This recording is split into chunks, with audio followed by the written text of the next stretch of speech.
모질었던 형수가 내 앞에서 펑펑 운 이유. 아버지를 일찍 떠나보낸 뒤 성민 씨 5남매는 큰형님 부부의 살림 아래서 자랐습니다. 집이 가난한 것은 아니었지만 용돈 몇천 원, 참고서갑 몇만 원을 받아내는 일은 늘 눈치와 한숨이 따라붙었습니다. 형수의 짧은 말 한마디가 마음을 움츠러들게 했습니다. 무슨 돈을 그렇게 자주 달라고 하세요? 그 시절을 지나며 형, 동생들은 모두 고등학교만 마치고 객지로 흩어졌습니다. 농사는 꾸준했지만 동생들에게 보내준 적은 한 번도 없었고 그런 환경 속에서 성민 씨는 자연스레 시골을 멀리하게 되었습니다. 몇 년에 한 번 얼굴만 비추는 정도였지요. 그러다 들려온 소식 하나가 마음을 서늘하게 했습니다. 형님 부부는 자신들의 세 자녀에게는 도시에 집도 마련해주고 아낌없이 지원하고 있다는 이야기였습니다. 그 사실을 들었을 때 마음 한구석이 씁쓸하게 저렸습니다. 하지만 성민 씨는 묵묵히 자기 길을 걸었습니다. 객지에서 일하고 늦게나마 대학도 마치고 직장에서 자영업으로 옮겨 터를 잡았습니다. 남에게 손 벌리지 않아도 되는 삶, 그것만으로도 충분히 감사했습니다. 그러던 어느 날 큰형님의 큰아들인 조카에게서 연락이 왔습니다. 작은아버지 잠깐 뵐 수 있을까요? 식당에 마주 앉은 조카는 한참을 머뭇거리더니 조용히 말을 꺼냈습니다. 저 돈 조금만 빌려주실 수 있을까요? 요즘 너무 힘들어서요. 사업 실패, 별거 상태, 다시 시작하려고 버티는 삶. 몇백만 원이라는 금액보다 조카의 굳은 표정과 떨리는 목소리가 더 마음을 아프게 했습니다. 성민 씨는 돈을 건네며 조용히 말했습니다. 갚지 않아도 된다. 힘들어서 온 거면 그걸로 됐다. 밥은 굶지 말고 정말 어려우면 다시 와라. 그 일은 누구에게도 말하지 않은 채 조용히 마음속에 묻어두었습니다. 몇 년 뒤 아버지 제사로 시골에 내려갔을 때였습니다. 큰형님 부부와 마주 앉은 자리에서 형수는 조카에게 들었다며 조심스레 말을 꺼냈습니다. 그리고는 갑자기 얼굴을 감싸며 울음을 터뜨렸습니다. 아이고 아재, 우리 경수를 도와줬다면서요. 고마움과 미안함, 그리고 말하지 못한 세월이 뒤섞인 울음이었습니다. 성민 씨는 고개를 살짝 숙인 채 조용히 답했습니다. 형수님, 조카가 어렵다는데 작은 아빠가 좀 도와줄 수도 있는 거죠. 그날 오래 쌓였던 서름이 천천히 풀려나가는 것을 느꼈습니다. 상처로만 남았다 여겼던 지난 시간이 조카에게 건넨 작은 온기로 오랜 세월을 돌아 성민 씨의 마음에 따뜻하게 내려앉는 순간이었습니다. 누군가에게 내민 작은 선의는 언젠가는 자신을 따뜻하게 하는 온기가 되어 올 수 있다고 합니다. 아버지, 저 장남 구실 잘한 거죠? 경호 씨는 5남매 중 장남이었습니다. 가난은 늘 집의 공기처럼 자리를 잡고 있었고 아버지는 몇 해째 병으로 누워 계셨습니다.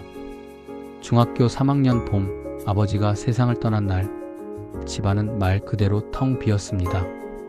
어머니는 장이 서는 날마다 물건을 들고 나가고 평소엔 품삯을 벌기 위해 남의 집으로 향했습니다. 어머니의 뒷모습에는 늘 오늘도 살아내야 한다는 기운이 배어 있었습니다. 경호 씨는 고등학교 진학을 포기했습니다. 이장님의 추선으로 면사무소 심부름과 허드레질을 도맡아 했습니다. 인근 고등학교에 다니는 친구들과 마주칠 때는 늘 마음 한구석이 아렸습니다. 20대 초반까지 일하며 동생들의 학비와 집안 생계를 책임졌습니다. 하지만 나이가 들어가며 경호 씨는 마음 깊은 곳에 길게 그늘진 절망을 느꼈습니다. 이대로는 아무것도 바뀌지 않을 것 같다는 생각이 자꾸만 고개를 들었습니다. 어느 저녁 그는 조심스럽게 어머니에게 말했습니다. 어머니, 저 도시로 나가 일하면서 공부를 좀 해보겠습니다. 엄마는 한참을 말없이 있다가 그래, 계속 이렇게 살 수는 없지. 광역시로 올라온 뒤 경호 씨는 낮엔 일하고 밤엔 고등학교 검정고시를 준비했습니다. 결국 고등학교 검정고시에 합격했고 이후에는 몇 년 공무원 시험에 매달렸습니다. 이 기간에도 가족들 생계는 경호 씨 몫이었습니다. 27, 그는 9급 공무원이 되었습니다. 첫 월급날 동생들 학비와 집 생활비를 보내고 나니 지갑엔 만원짜리 몇 장이 남아 있었습니다. 그렇게 30대 후반까지 동생들 하나하나 학교를 졸업시키고 마지막 막내가 대학을 졸업했을 때 그는 37이 되어 있었습니다. 그제야 그는 결혼을 하고 조금씩 자기 인생을 살아보기 시작했습니다. 공무원 생활은 늘 성실했습니다. 시간은 꾸준히 그를 밀어 올렸고 8급, 7급, 6급, 결국 56에 5급 사무관이 되었습니다. 그리고 60살 조용히 퇴직을 했습니다. 그는 아버지 산소 앞에 앉아 잔을 천천히 올렸습니다. 아버지, 저 퇴직했습니다. 말을 띄우는 순간 속에서 오래 눌러두었던 것이 무너져 내렸습니다. 경호 씨는 울먹이며 말했습니다. 아버지, 살아계셨으면 참 좋았을 텐데요. 그리고 마지막으로 그는 작은 목소리로 중얼거렸습니다. 아버지, 저 장남구실 잘한 거죠.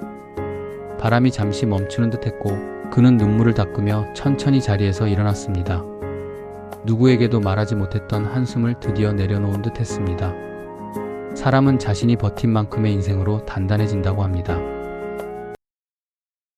아버지와 나눈 마지막 대화. 저는 5남매 중 셋째였습니다. 부모님은 저를 꽤 예뻐하셨고 저도 부모님께 효심이 깊었어요. 특히 아버지. 불같은 성격이셨지만 그 속엔 가족에 대한 책임감이 꽉 차 있던 분이었습니다. 아버지는 고향에서 큰형님과 함께 지내셨습니다. 하지만 사이가 원만하진 않았죠. 젊을 적부터 함께 일하며 쌓인 앙금 때문이었을 겁니다. 86세 되시던 해 아버지가 넘어지셔서 고관절을 크게 다치셨어요. 거동을 못하시자 형제들 사이에서 논쟁이 시작됐습니다. 이제 요양원으로 모셔야지. 아직 정신은 멀쩡하시잖아요. 저는 끝까지 반대했습니다. 아버지의 마음이 어떠실지 충분히 느껴졌거든요. 내가 거동을 못하니까 가족들이 나를 버리는구나. 그 생각이 아버지를 얼마나 아프게 할지 너무 뻔히 보였어요. 그래서 병원에 계신 아버지를 자주 찾았습니다. 그날도 서울에서 출발해 아내와 함께 고향 읍내 병원으로 갔죠. 6인실 병실엔 아버지 혼자 누워 계셨고 어머니가 간병 중이셨습니다. 밤이 깊어갔습니다. 아내와 어머니는 잠이 들었고 아버지와 저는 대화를 이어갔습니다. 마비 증세가 있으셔서 대부분의 아버지의 말은 잘 알아들을 수가 없었습니다. 말은 많이 어눌했지만 저는 무슨 얘기를 하시는지는 알 수 있었습니다. 젊은 날의 무용담, 숱하게 들었던 이야기들. 그날 저는 일부러 그 아버지의 무용담에 대해 묻고 또 물었습니다. 대략 내용을 짐작하면서 저는 맞장구도 치고 묻기도 했죠. 얘기를 모두 알아듣고 있는 사람처럼 젊은 날로 돌아간 것 같은 아버지 표정에 자부심과 자랑스러움이 묻어 있었습니다. 그렇게 아버지와 나는 아침이 밝아올 때까지 이야기를 이어갔습니다. 그건 대화가 아니라 마음의 교감이었죠. 일어나신 어머니가 우리를 보며 놀라워하셨습니다. 간간히 듣고 계셨던 어머니는 한참 후에 밤을 새워 마음의 대화를 하는 부자가 애처로웠다고 했습니다. 고마워하셨죠. 결국 제 뜻대로 되진 않았습니다. 며칠 뒤 병원에서도 더 이상 계실 수 없다고 했고 아버지는 결국 요양원으로 가셔야 했습니다. 그리고 한 달 뒤 아버지는 그렇게 떠나셨습니다. 장례를 치르면서도 요양원으로 모셔야 한다고 했던 몇몇 형제들과는 눈을 마주치기 어려웠습니다. 아버지의 마음을 생각하면 지금도 가슴이 저며옵니다. 돌이켜보면 어릴 적 아버지께 받았던 사랑이 제가 아버지를 끝까지 붙들고 싶었던 마음으로 이어진 것 같습니다. 이젠 아버지를 위해 할 수 있는 건 아버지와의 추억을 기억하는 것뿐입니다. 아버지, 항상 아버지가 그립습니다. 부디 하늘에서 행복하시기 바랍니다. 엄마와 엄마의 엄마. 주말이었습니다. 와이프랑 백화점에 갔죠. 명절에 받은 상품권도 있고 그냥 바람도 쐴 겸이었습니다. 점심시간이라 식당 가러 올라가는데 화장실 입구 쪽에서 아이 울음소리가 들렸습니다. 으아, 싫어. 2살쯤 되어 보이는 여자아이가 바닥에 드러누워 두 발로 바닥을 차며 울고 있었죠. 그 옆엔 젊은 엄마 그리고 그 엄마의 엄마로 보이는 중년 여성이 있었습니다. 둘 다 난감한 표정으로 아이를 달래고 있었어요. 엄마는 진서야 그만 울자 응? 하며 안아보려 했지만 아이는 더 세게 몸을 비틀며 울부짖었습니다. 그 모습이 낯설지 않았습니다. 저도 어릴 적 교회 마당에서 그렇게 바닥을 구르며 울던 적이 있거든요. 그 기억에 저도 모르게 엷은 미소가 지어졌습니다. 식당 안으로 들어와 밥을 먹고 있는데 어디선가 또 그 아이 울음소리가 들려왔습니다. 고개를 들어보니 아까 그 가족이 맞았습니다. 아이는 여전히 울었다 그쳤다를 반복하고 엄마는 아이를 안고 식당 밖으로 나갔다가 그치면 다시 들어와 앉았습니다. 그 모습을 지켜보던 엄마의 엄마, 즉 외할머니는 밥 숟가락을 든 채로 안쓰럽게 딸을 바라보다가 딸이 잠시 앉으면 자기 앞에 있는 딸의 밥을 한 숟갈 떠서 딸 입에 넣어 주었습니다. 딸은 겨우 한 입 삼키고 다시 울음이 터진 아이를 안고 나갔죠. 그렇게 몇 번을 반복했습니다. 한 아이를 키운다는 게 이렇게 지난한 일인데 그걸 또 지켜보는 엄마의 마음은 얼마나 짠할까요? 저는 밥을 먹다 문득 생각했습니다. 우린 새 아이를 어떻게 키웠지? 그 시절 맞벌이까지 했던 아내도 매일 저런 얼굴이었겠죠. 숨 돌릴 틈 없이 아이 울음 달래며 밥 한 술 겨우 삼키던 그 생각에 고개를 돌려 아내를 바라봤습니다. 아내는 아무 말 없이 그 젊은 엄마와 외할머니를 보고 있었어요. 그러다 천천히 아내의 눈에서 눈물이 흘렀습니다. 아내의 눈물 이유를 너무 잘 알기에 저는 애써 모른 척했습니다. 그날 이후로 백화점 식당 한 구석에서 본 그 밥 한 숟가락의 장면이 계속 마음에 남습니다. 세상 모든 엄마는 누군가의 딸이었고 그 딸을 먹여 살리던 또 다른 엄마가 있었죠. 세대가 바뀌어도 그 한 숟가락의 사랑은 끊어지지 않고 이어지고 있다는 생각을 했습니다. 베트남 여행 중 6시간 동안 사라진 남편. 90년대 후반 같이 모임하던 사람들과 부부 동반으로 베트남 여행을 갔습니다. 나트랑 호텔에서 하룻밤을 보내고 아침에 버스를 타고 이동하던 중 김영수 대표 부부가 계속 다투기 시작했죠. 어젯밤 9시 넘어.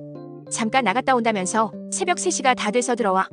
대표는 그저 근처에서 술 한잔 했다며 둘러댔지만 부인은 뭔가 이상하다며 계속 의심했습니다. 분위기가 점점 어색해졌지만 누구도 그 자리에서 물어보진 못했습니다.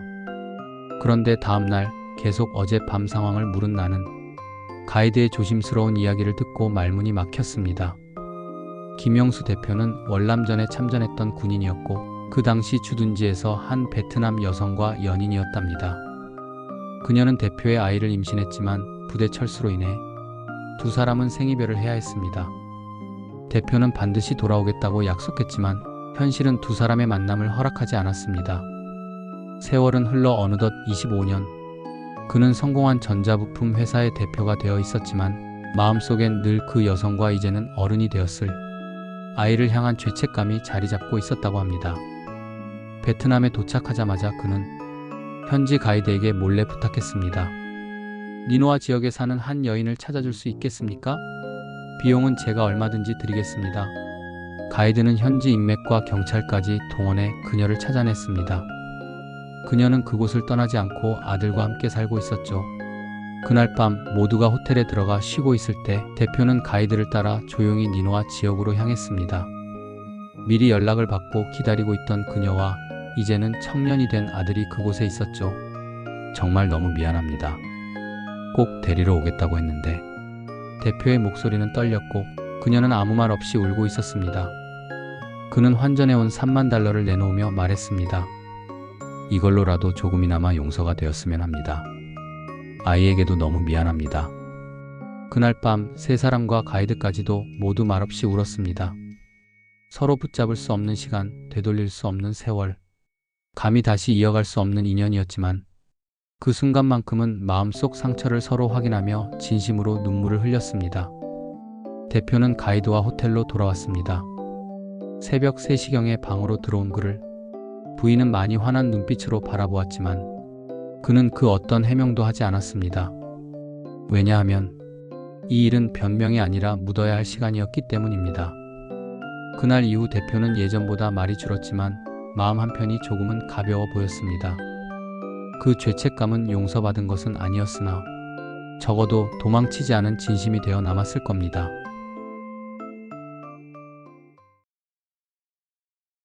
여보, 나 잘 살았지요? 남편이 세상을 떠난 건 정옥 할머니가 32이던 해였습니다. 그때 이미 내 아이의 엄마였고 형편은 넉넉하지 않았습니다. 남편은 시골 약국에서 약 몇 번 지어 먹다 세상을 떠났지요. 병명조차 제대로 알 수 없었습니다. 마지막 순간 남편은 눈물을 글썽이며 말했습니다.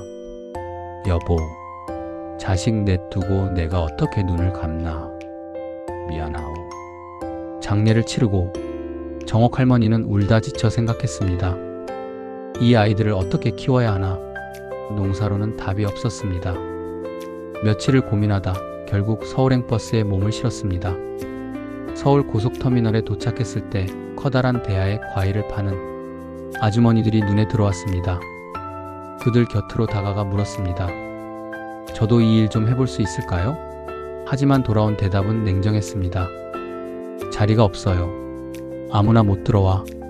그래도 포기하지 않았습니다.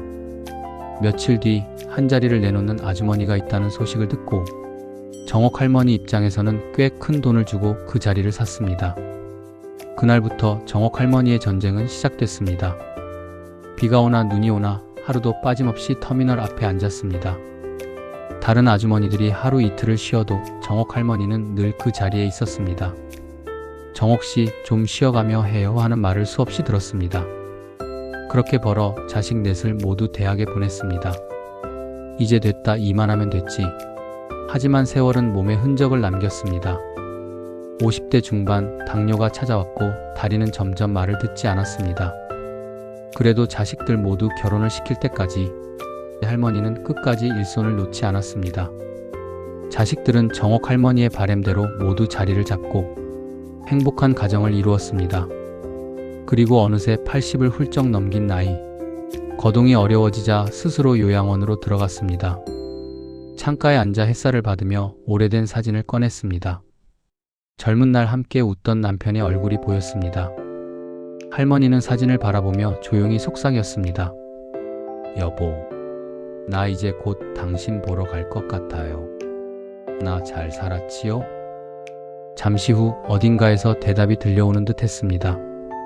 그럼, 아주 잘 살았지.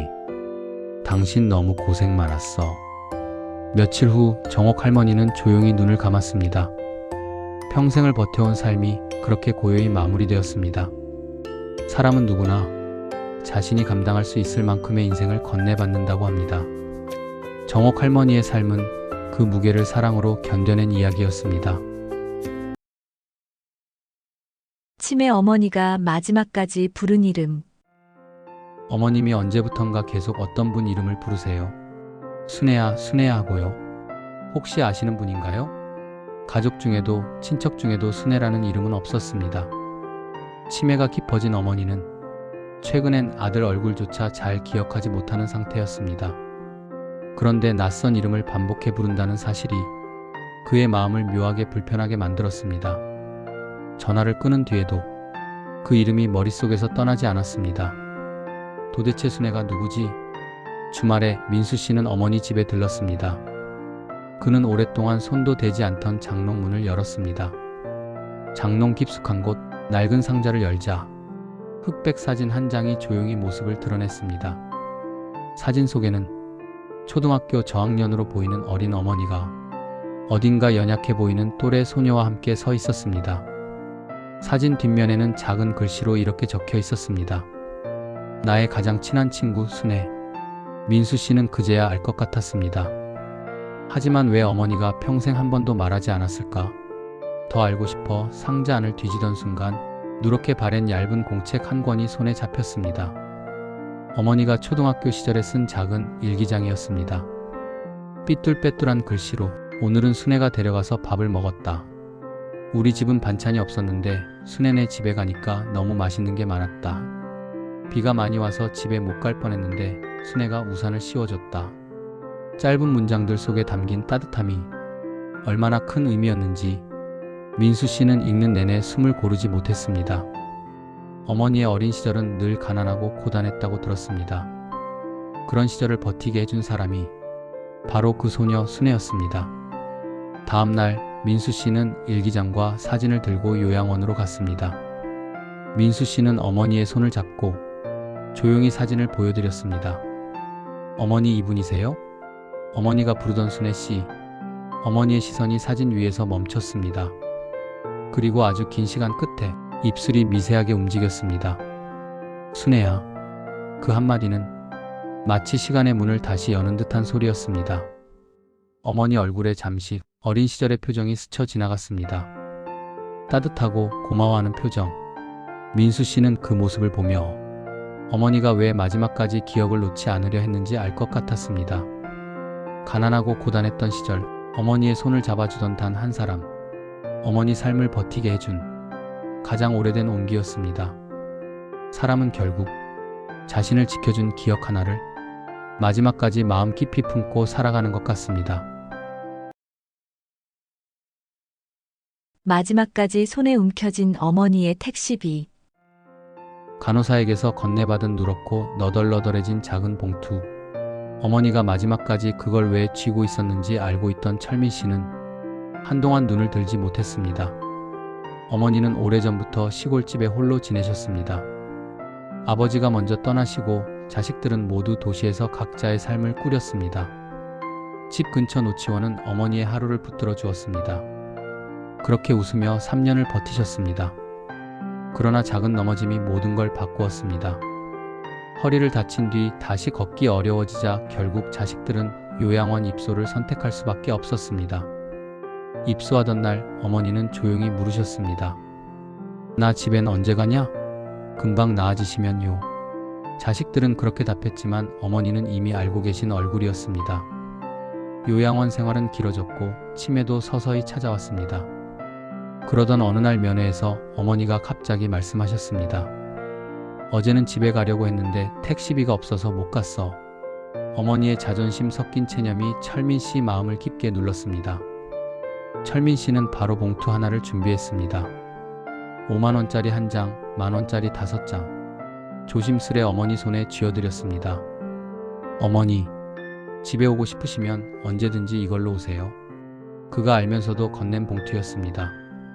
어머니가 혼자 택시를 탈 수 없다는 것도, 요양원 규칙에 어긋난다는 것도, 하지만 어머니 마음속에서만큼은 나는 집에 갈 힘도 없는 사람이다라는 슬픔을 지워드리고 싶었습니다.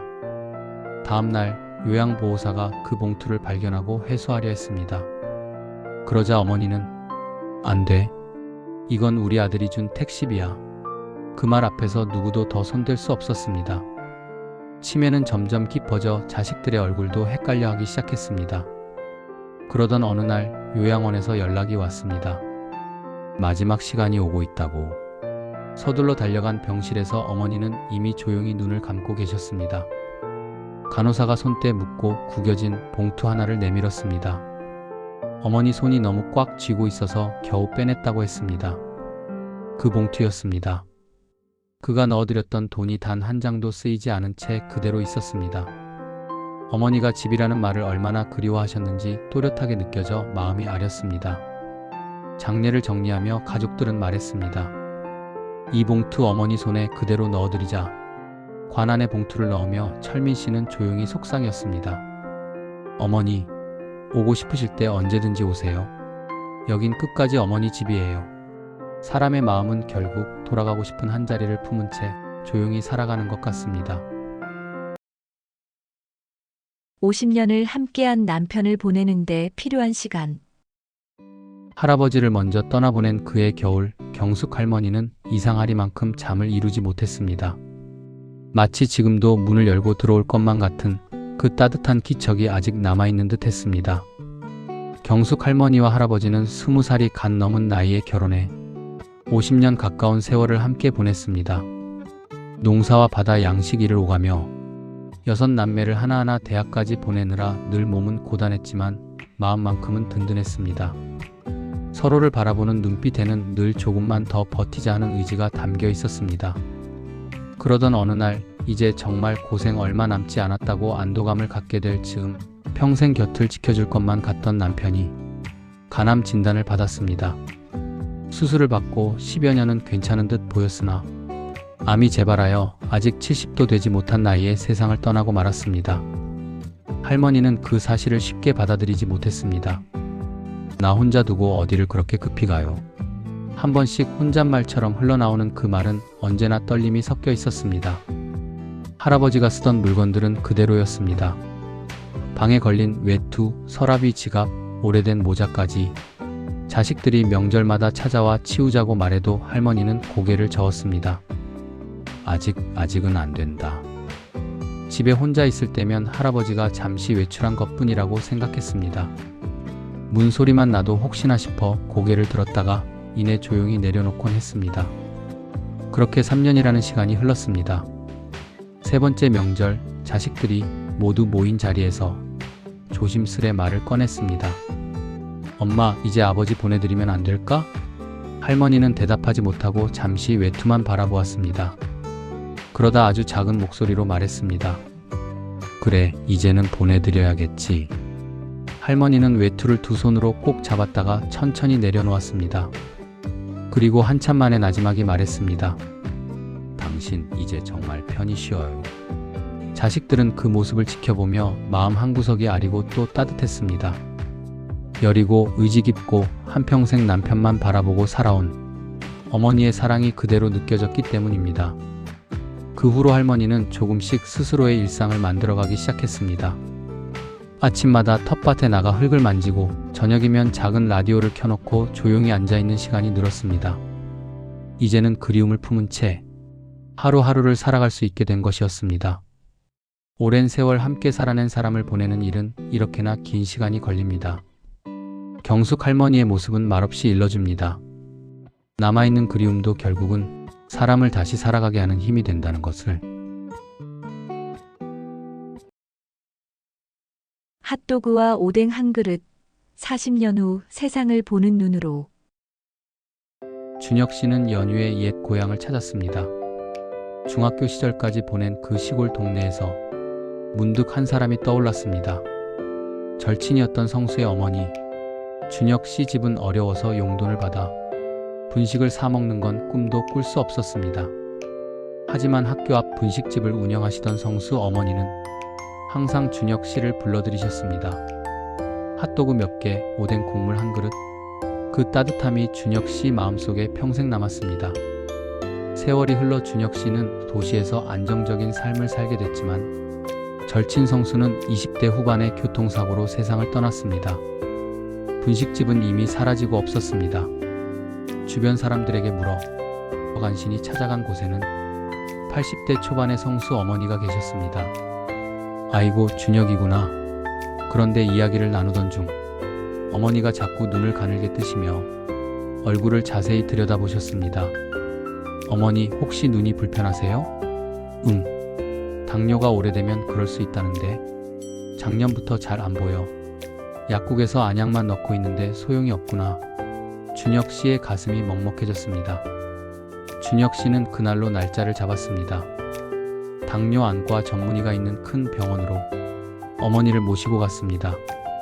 당뇨 망막증에 의한 황반부종입니다. 수술을 하시면 좋아지실 겁니다. 준혁 씨는 당장 수술을 결정했고 수술비 100만 원을 부담했습니다. 수술은 성공적이었습니다. 한 달 후 준혁 씨가 전화를 드렸습니다. 준혁아, 보인다, 보여. 이제 사람 얼굴도 보이고 TV도 볼 수 있어. 어머니의 목소리는 떨리고 있었습니다. 1년 후 준혁 씨가 다시 어머니를 찾았을 때 어머니는 이번엔 먼저 준혁 씨의 얼굴을 알아보셨습니다. 성수 어머니는 준혁 씨의 손을 꼭 붙잡고 펑펑 우셨습니다. 우리 성수 생각난다. 내가 성수 대신 나를 챙겨준 것 같아. 눈을 고쳐줘서 너무 고맙다. 정말 고마워. 준혁 씨도 눈시울이 붉어졌습니다. 어머니, 저야말로 감사해요. 중학교 때 어머니가 주신 핫도그, 오뎅 국물 한 그릇이 얼마나 큰 힘이 됐는지 아세요? 그거 좀 준 게 뭐라고. 아니에요. 그때 저한테 베풀어 주신 그 따뜻함을 평생 잊을 수가 없었어요.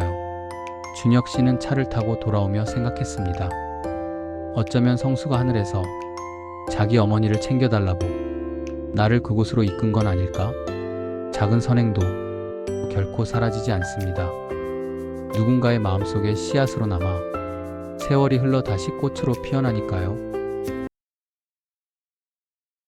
30년 전 가족을 버린 그 남자가 나타났습니다. 혜경 씨의 인생은 고등학교 2학년 시절 철없던 첫사랑에서 시작되었습니다. 시골 학교에서 같은 반으로 지내며 서로에게 자연스레 마음이 기울었고 졸업을 하자마자 예상치 못한 임신을 하게 되었습니다. 결혼식도 없이 함께 살기 시작했지만 미래를 꿈꾸기엔 너무 막연한 시기였습니다. 그러던 어느 날 딸이 돌이 되기도 전에 남편이 흔적 없이 사라졌습니다. 시골에서만 살아온 사람이었기에 금세 찾을 수 있을 거라 믿었지만 어디에서도 그를 찾을 수 없었습니다. 혜경 씨는 몇 달 동안 친구들과 지인들에게 수소문하며 눈이 벌게지도록 남편을 찾아 헤맸지만 돌아온 건 끝없는 허망함 뿐이었습니다. 시골에 남아 혼자 아이를 키우기엔 감당해야 할 시선이 너무 많았습니다. 결국 혜경 씨는 딸을 데리고 언니가 살고 있는 도시로 올라왔습니다. 주변에서는 아이를 고아원에 맡기고 새 출발을 하라는 말도 많았지만 혜경 씨는 단호히 고개를 저었습니다. 어린 나이였지만 딸은 이미 세상의 전부였기 때문입니다. 아이를 맡길 수 있는 곳을 찾아다니며 설거지, 주방 보조, 할 수 있는 일이라면 무엇이든 했습니다. 딸이 초등학생이 될 즈음부터 혜경 씨는 본격적으로 주방에서 요리를 하기 시작했습니다. 솜씨 좋은 어머니에게 물려받은 손맛은 마치 오랫동안 품어온 재능처럼 자연스러웠습니다. 손님들은 어머니가 해준 집밥 같다며 진심 어린 고마움을 전하곤 했습니다. 몇 년 뒤 작은 식당을 열었고 정갈하고 맛있는 음식 덕분에 단골은 꾸준히 늘어갔습니다. 식당은 점점 성장했고 직영점 6곳을 운영하는 사장이 되었으며 딸도 대학을 졸업하고 자연스레 일을 돕기 시작했습니다. 그렇게 혜경 씨의 삶은 조용히 그러나 단단하게 자리를 잡아갔습니다. 그러던 어느 날 식사와 소주 한 병을 주문한 한 남자가 식당 구석자리에 조용히 앉았습니다. 허름한 점퍼, 구부정한 어깨, 세월의 무게가 고스란히 묻어있는 모습, 얼굴에 스친 세월의 흔적 속에서도 그는 분명 그 사람이었습니다. 오래전 가족을 두고 사라졌던 그 남자. 혜경 씨는 멀찍이서 식사를 하며 소주를 들이키는 그를 바라보았습니다. 식사를 하고 식당을 나서는 그의 뒷모습까지 그저 조용히 지켜만 보았습니다. 스쳐 지나가는 기억들이 있었지만 이상하게 마음은 가벼웠습니다. 이미 지나간 인연이었고 지금의 삶은 충분히 단단했기 때문입니다. 그래, 그게 당신 인생이었나 보네. 혜경 씨는 마음속으로 작게 중얼거렸습니다. 한때는 인연이었지만 각자의 인생이 있다는 생각이 묘하게 혜경 씨의 마음을 다독였습니다. 사람은 결국 자신이 선택한 길의 무게를 스스로 짊어지고 살아가는 것 같습니다. 아들 결혼식 내내 울음을 멈출 수 없었던 미진 씨 이야기. 아들 결혼식 내내 울던 미진 씨. 그 눈물에는 60년의 세월이 녹아 있었습니다. 미진 씨는 8살 국민학교 1학년 때 아버지를 잃었습니다. 언니는 10살, 동생은 겨우 5살. 그런데 장례를 치른 지 3달 후 폐결핵 아버지를 간병하셨던 어머니마저 돌아가셨습니다. 그날 이후 세 자매는 서로 다른 친척집으로 뿔뿔이 흩어졌죠. 친척집에서 자라는 동안 사랑보다 눈치가 먼저였고 하루하루가 생존이었습니다. 중학교를 마치자마자 서울로 올라와 공장에 들어갔어요. 하루 12시간씩 일하다가 몸져 누워있을 때도 누구 한 사람. 의지할 수 없는 참혹한 젊은 날이었죠. 이 일 저 일 안 해본 일이 없었습니다. 그때는 너무 힘들고 외로워서 정말 죽고 싶다는 생각도 자주 했어요. 하지만 그렇게 꺾이지 않았습니다. 살다 보면 나한테도 좋은 날이 있을 거야. 그런 막연한 희망으로 버텼습니다. 26살에 결혼을 했지만 삶은 여전히 팍팍했습니다. 남편도 가진 게 없었고 둘 다 몸으로 버텨야 했죠. 그러다 아들 성호가 태어났습니다. 우리 성호만큼은 나처럼 살게 하지 않겠다. 그날 이후 그녀의 삶은 오직 아들 성호에게 맞춰졌습니다. 아들은 성실했고 대학에 가서 장교 후보생을 지원해 학비를 스스로 마련했어요. 그리고 장교로 임관해 군복무를 이어갔죠. 어느 날 아들이 여자친구를 데려왔습니다. 엄마, 이 사람이에요. 그 아가씨도 명랑하고 예쁜 장교였어요. 미진 씨는 그때의 감동을 잊을 수가 없습니다. 왠지 며느리 될 아가씨가 미진 씨의 삶에 주어진 축복 같았답니다. 항상 조용하던 집에 웃음이 돌아왔습니다. 이제 좀 사람이 사는 집 같네. 그녀는 그 말을 하며 오랜만에 웃었습니다. 먼 친척이지만 결혼식 날 저는 3시간 넘게 비를 뚫고 달려갔습니다. 미진 씨의 인생을 너무 잘 알기에 그날만큼은 꼭 가서 축하해주고 싶었거든요. 그날 미진 씨는 한복 차림으로 하객을 맞으며 행복해 보였습니다. 그런데 결혼식이 시작되고 그녀는 고개를 숙이고 계속 어깨를 들썩이고 있었어요. 결혼식이 끝날 때까지 허리를 숙이고 계속 우는 모습에 미진 씨가 얼마나 아들 결혼식 감회가 남다른지 짐작했죠. 결혼식에 하나뿐인 언니는 오지 않았습니다. 세 자매는 너무 힘든 세월을 각자 버티느라 서로의 마음을 닫아버렸다고 합니다.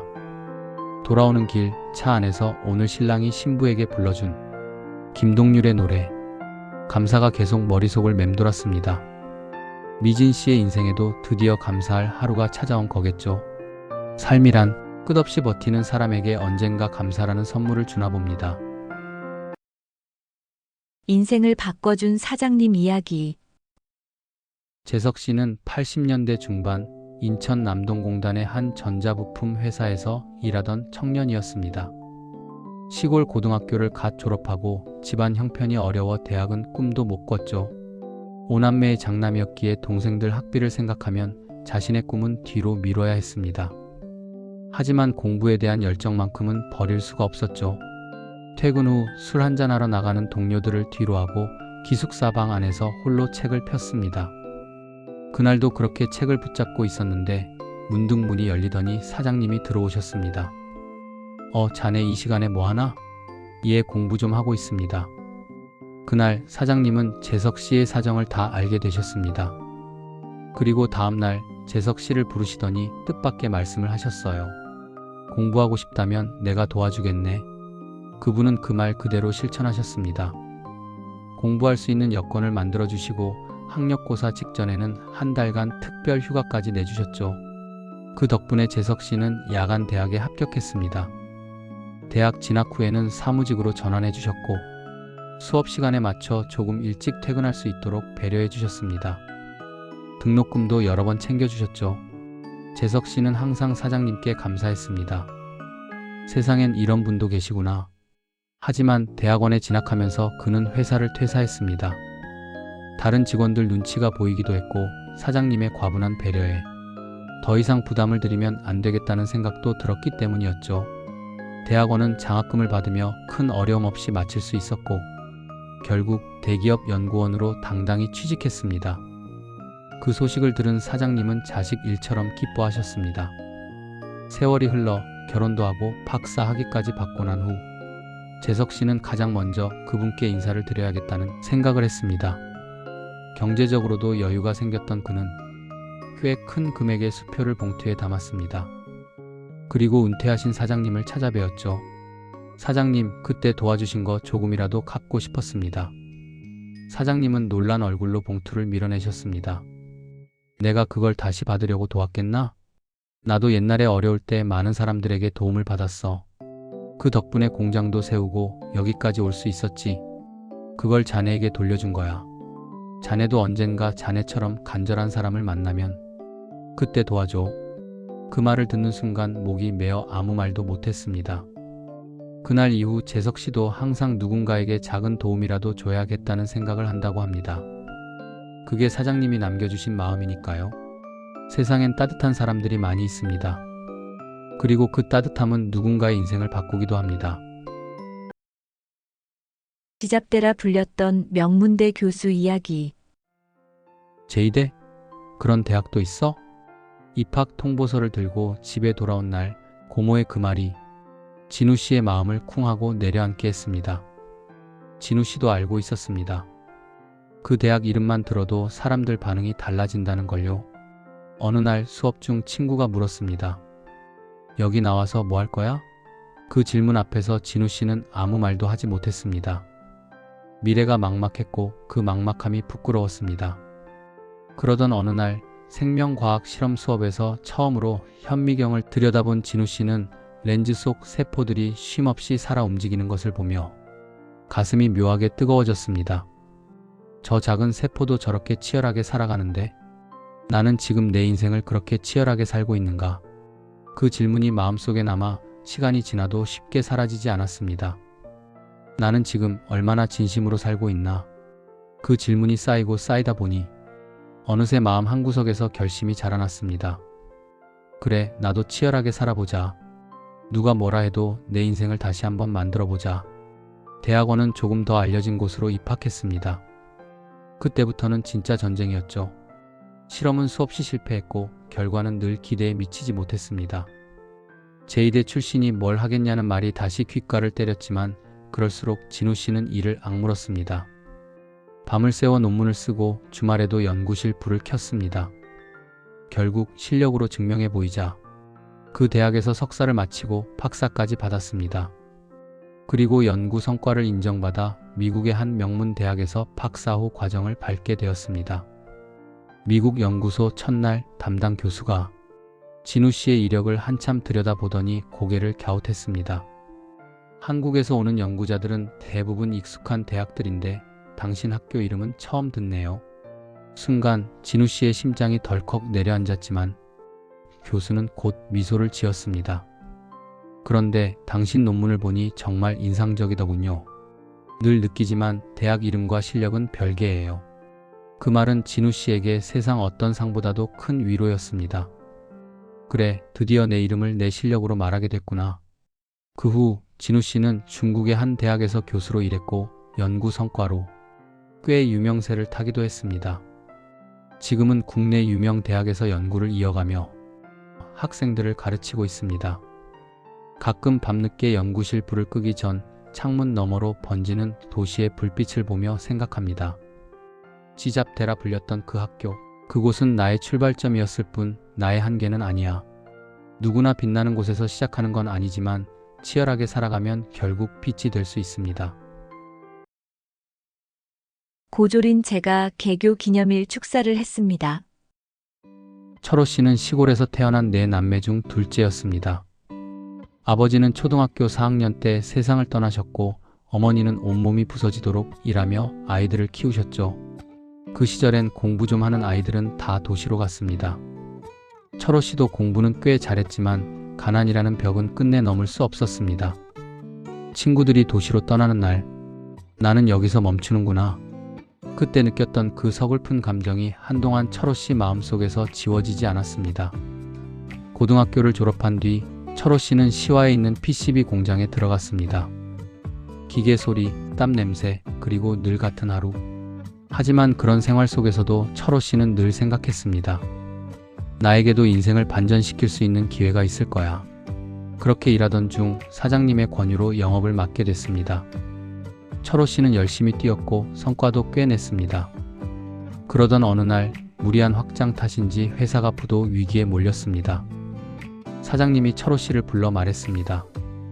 철호 씨, 이 회사 당신이 맡아서 해보면 어때? 순간 숨이 막혔습니다. 비투성이 회사를 인수하라니 누가 그걸 하겠습니까? 하지만 이상하게도 철호 씨는 조용한 확신이 들었다고 합니다. 거래처도 있고 기술도 있다. 내가 해낼 수 있다. 그날 이후 그는 가진 돈을 모두 넣고 몸까지 던졌습니다. 낮에는 영업, 밤에는 현장. 자금이 막히면 직접 거래처를 찾아가 사정도 했습니다. 그렇게 5년 다시 회사를 일으켜 세웠고 매출은 200억을 넘겼습니다. 회사도 어느 정도 안정기에 접어들 무렵 중학교 동창회에서 전화가 왔습니다. 철호야, 이번에 개교 50주년 기념행사 있는데 꼭 와라. 그 말을 듣는 순간 한 번도 잊지 못했던 못 배운 서러움이 스쳐갔다고 합니다. 그렇지만 이제는 달랐습니다. 도망치지 않고 그 시절의 자신을 마주할 용기가 생겼던 것이죠. 철호 씨는 장학금 1억 원을 내놓기로 결심했습니다. 그때의 자신과 같은 아이들에게 희망의 징검다리가 되고 싶었습니다. 행사 날 동창회장을 제외하고 유일하게 연단에 설 기회가 주어졌습니다. 앞줄엔 명문대 졸업한 동창들이 앉아 있었죠. 과거의 철호 씨였다면 그들과 대면하는 걸 피했을 겁니다. 하지만 그날만큼은 달랐습니다. 연단에서 내려오는데 가난했던 세월, 포기했던 꿈, 그리고 그때의 그 서글픔이 조용히 마음속 눈물로 녹아내렸습니다. 청중들 뒤편에는 아들의 모습을 보러 오신 어머니가 조용히 눈물을 훔쳤습니다. 철호 씨가 다가가자 꼭 껴안아주며 고맙다고 하셨습니다. 철호 씨는 그 말의 의미를 너무도 잘 알고 있었습니다. 어머니를 10년 더 살게 한 아들 이야기. 어머니가 86이 되던 해 고관절 통증을 호소하시더니 결국 시골 병원에 입원을 하게 됐습니다. 병명은 고관절 무혈성 괴사. 읍내 병원을 돌고 인근 도시 병원을 찾아가도 결과는 비슷했습니다. 의사들은 하나같이 연세가 많으셔서 수술을 할 수는 있으나 수술 중에 위험할 수 있습니다. 각서를 쓰셔야 합니다. 그 말 앞에 가족들은 아무 말도 할 수 없었습니다. 어머니는 몇 달을 병원에서 보내셨습니다. 걸을 수도 없고 기운도 빠져가면서 가족들은 조용히 마음의 준비를 했습니다. 동네 분들은 마지막 인사하듯 문병을 왔습니다. 서울에서 직장 생활을 하던 민석 씨는 매일 어머니께 전화를 해 아무 얘기도 못하면서 그저 목소리를 들었습니다. 수화기 너머로 들려오던 어머니의 숨소리는 하루하루 힘이 빠져가는 노인의 마지막 같았습니다. 어머니도 스스로 죽음을 받아들이는 듯한 그 느낌. 민석 씨는 그 시간이 견딜 수 없을 만큼 힘들었습니다. 그러던 어느 날 문득 내가 어머니를 위해 정말 최선을 다하고 있는가? 라는 생각이 들었습니다. 그때부터 인터넷을 샅샅이 뒤지기 시작했습니다. 어머니의 병을 가장 잘 아는 우리나라 최고의 의사를 찾기 위해서였습니다. 그리고 마침내 서울의 한 대형 병원에서 그 이름을 발견했습니다. 병원에 전화하니 진료까지 2주는 기다려야 한다 했습니다. 민석 씨는 형제들과 상의했고 2주 후 앰뷸런스를 불러 멀고 먼 서울까지 어머니를 모시고 올라왔습니다. 서울 병원에서 각종 검사가 끝난 뒤 의사 선생님은 촬영 결과를 보며 조용히 말했습니다. 이건 큰 수술이 아닙니다. 하면 좋아지실 거예요. 그동안 들었던 절망적인 말들과는 너무나 달랐습니다. 의사 선생님은 먼 지방에서 올라온 사정을 듣고 특별히 시간을 내어 수술을 빨리 진행해 주셨습니다. 그리고 일주일 뒤 거짓말처럼 퇴원을 하셨습니다. 서울로 올라올 때 앰뷸런스 침대에 누워 계시던 어머니는 마지막을 준비하는 듯한 표정이었습니다. 하지만 퇴원해 시골로 다시 내려가시던 날 어머니는 완전히 다른 사람이 되어 있었습니다. 그 후로 어머니는 재활을 통해 다시 걷게 되셨고 기적처럼 10년을 더 사셨습니다. 물론 더 오래 함께 했으면 좋았겠지만 그때 자신이 할 수 있는 최선을 다했고 어머니가 남기신 말이 민석 씨의 마음을 오래도록 지켜주었습니다. 우리 아들 덕분에 내가 더 인생을 살고 있네. 고맙다, 민석아. 그 말은 민석 씨의 마음에 오래도록 남았습니다. 민석 씨는 지금도 가끔 그런 생각을 하곤 합니다. 그때 포기하지 않아서 참 다행이었다. 소풍 도시락 챙겨준 친구. 위기의 그에게 내가 해준 일. 금요일 저녁 철민 씨는 오랜만에 만난 영식 씨와 조용히 잔을 기울였습니다. 둘은 초등학교와 중학교를 함께 다녔지만 성인이 되고 각자의 삶에 바빠 좀처럼 얼굴 볼 틈이 없었지요.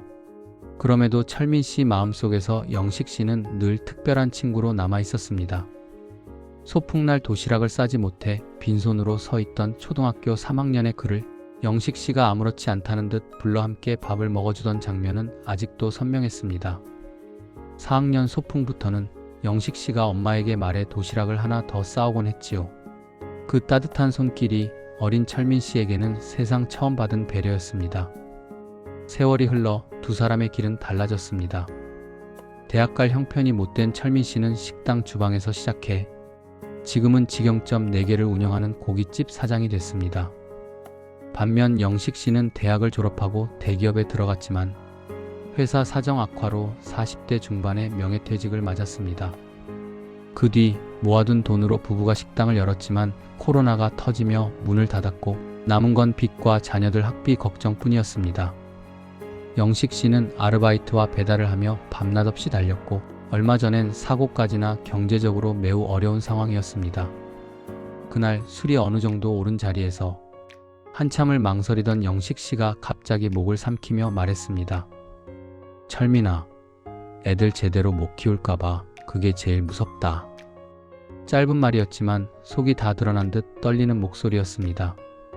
철민 씨는 집에 돌아온 뒤 내내 마음이 가라앉지 않았습니다. 사흘째 되던 날 결국 전화를 걸었습니다. 만난 자리에서 철민 씨는 조심스럽게 말을 꺼냈습니다. 영식아, 우리 식당 분점 하나 맡아볼래? 5번째 가게 자리를 얻어놓은 게 있거든. 최소한 먹고 사는 건 걱정 없을 거야. 2달만 본점에서 배우면 충분할 거야. 그 말을 듣는 순간 영식 씨는 고개를 들지 못했습니다. 고맙다, 정말. 그렇게 영식 씨 부부는 2달간 배움을 마치고 지금은 새 식당을 정식으로 운영하고 있습니다. 내 식구가 생활하는데 무리 없고 조금씩 빚도 갚아가며 숨을 돌릴 수 있는 형편이 되었지요. 철민 씨는 말합니다. 자신이 이 결정을 한 건 단 하나의 기억 때문이라고. 도시락도 없이 서 있던 어린 날, 자기 손을 잡아 도시락 뚜껑을 열어주던 영식 씨의 따뜻한 마음. 그 은혜를 잊을 수 없어서, 그 고마움을 모른 척 지나갈 수 없어서였다고.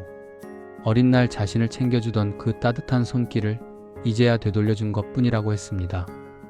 삶은 때로 무너지지만 다시 일어설 힘은 결국 사람 사이에서 조용히 만들어지는 것 같습니다. 평생 오빠만 챙긴 부모님, 결국은 나에게. 시골에서 자란 두 남매는 크게 부족함 없이 자랐지만 집안의 시선은 늘 오빠 성호 씨에게 머물렀습니다. 엄마는 말했습니다. 아들이 잘 돼야 한다.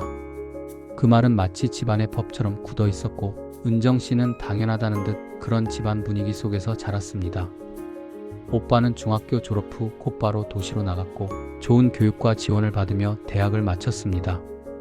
반면 은정 씨는 도시 유학을 꿈꾸었지만 여자가 공부해서 뭐 하냐? 그 한마디의 꿈을 가만히 내려놓았습니다. 그래도 삶을 멈추지 않았습니다. 고등학교를 마치고 바로 직장에 들어가 몇 년 후부터는 저녁이면 야간 대학으로 향했습니다. 버스 창문에 비친 자신의 얼굴을 보며 늦어도 괜찮다고 마음을 다독이곤 했습니다. 그 시절 그녀는 한 남자를 만났습니다. 서툴지만 성실한 사람이었습니다. 둘은 결혼했고 남편은 작은 사업을 시작했습니다. 시간이 흐르며 사업은 중소기업으로 자리 잡았습니다. 은정 씨의 삶은 비록 화려하지 않았지만 조용히 단단해지는 길을 걸어가고 있었습니다. 그러던 어느 날이었습니다. 엄마에게 안부 전화를 하는데 예상치 못한 말을 듣게 되었습니다. 성호가 요즘 많이 어렵다더라. 논을 팔아서 좀 도와줘야 할 것 같아. 말끝이 흐르는 순간 은정 씨는 처음으로 숨이 잠시 멎는 듯 했습니다. 그 논은 부모님의 마지막 노후였습니다. 그동안 모아둔 재산도 이미 대부분 오빠에게 갔다는 사실을 그녀는 알고 있었습니다. 은정 씨는 조용히 말했습니다. 엄마, 그러고 나서 생활은 어떻게 하시려고요? 엄마는 한참 후 낮게 대답했습니다. 뭐 어떻게든 못 살겠니? 작은 침묵이 방 안을 채웠습니다. 억울함이 밀려오려다 이내 잦아들었습니다. 사실 그녀는 부모님께 서운했습니다. 하지만 그 서운함보다 더 오래 남은 감정은 그래도 부모님이 버티고 살아온 세월에 대해 이해를 조금 해보려는 거였습니다. 그 다음 달 생활비를 보낼 때 은정 씨는 문자 한 줄을 보냈습니다. 엄마, 아버지 따뜻하게 지내세요. 그 문장에는 원망도 책망도 없었습니다. 그저 오랜 세월 사이에 쌓인 작은 이해와 체념 그리고 놓아주는 마음이 담겨 있을 뿐이었습니다. 부모님은 종종 말합니다. 은정이는 마음이 참 야무지다. 그 말은 늦게 도착한 위로처럼 들렸습니다. 은정 씨는 알고 있습니다. 누구도 완벽한 부모가 아니며 누구도 완벽한 자식으로 태어나지 않는다는 것을.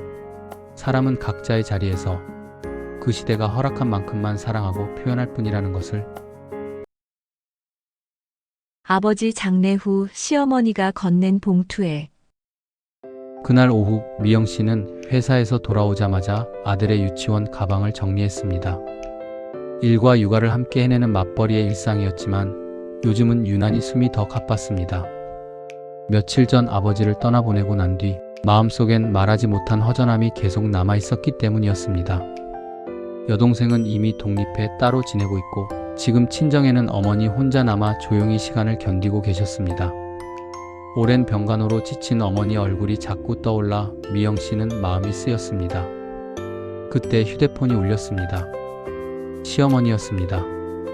오늘 잠깐 볼 수 있니? 평소와 다르지 않은 말투였지만 어딘가 단단한 기운이 느껴졌습니다. 남편에게 아이를 부탁하고 미영 씨는 조용히 시어머니 댁으로 향했습니다. 시어머니는 미영 씨를 보자마자 차 한 잔을 건넸습니다. 두 사람은 한참 동안 일상 얘기를 나누듯 소소한 말을 이어갔습니다. 아버지를 떠나보낸 일에 대해 시어머니는 담담히 고생 많았다는 한마디만 건넸습니다. 그 절제된 말이 오히려 마음을 더 흔들었습니다. 잠시 후 시어머니는 조용히 손을 뻗어 서랍을 열었습니다. 그리고 봉투 하나를 꺼내 아무 말 없이 미영 씨 앞으로 밀었습니다. 이거 친정 어머니께 가져다 드려라. 순간 공기가 잠시 멈춘 듯 했습니다. 봉투를 열어본 미영 씨는 숨을 들이켰습니다. 3천만 원. 손끝이 떨렸습니다. 무슨 말을 해야 할지, 어떻게 받아야 할지 몰랐습니다. 어머니, 이건 너무, 저는 정말. 말이 끝내 이어지지 않았습니다. 시어머니는 잠시 미소만 지었습니다. 그리고 조용히 하지만 흔들림 없는 목소리로 말했습니다. 미영아, 나는 너를 며느리라고 생각 안 한다. 시어머니의 눈에는 오래 묵힌 마음이 담겨 있었습니다. 딸이라고 생각한다. 내 어머니 혼자 계시잖아. 그분이 편해야 내 마음도 숨을 쉬지. 그리고 덧붙였습니다. 내 마음이 편해야 너희 집도 더 따뜻해지는 거다. 그러니까 고맙다 생각하지 말고 그냥 내 마음이라고 생각하고 전해드려. 그 말이 끝나는 순간 미영 씨는 고개를 숙인 채 두 손으로 입을 가렸습니다. 눈물이 소리 없이 떨어졌습니다. 돈 때문이 아니었습니다. 아버지를 잃은 슬픔 위에 누군가가 이렇게 깊게 손을 얹어준다는 것이 그저 벅찼습니다.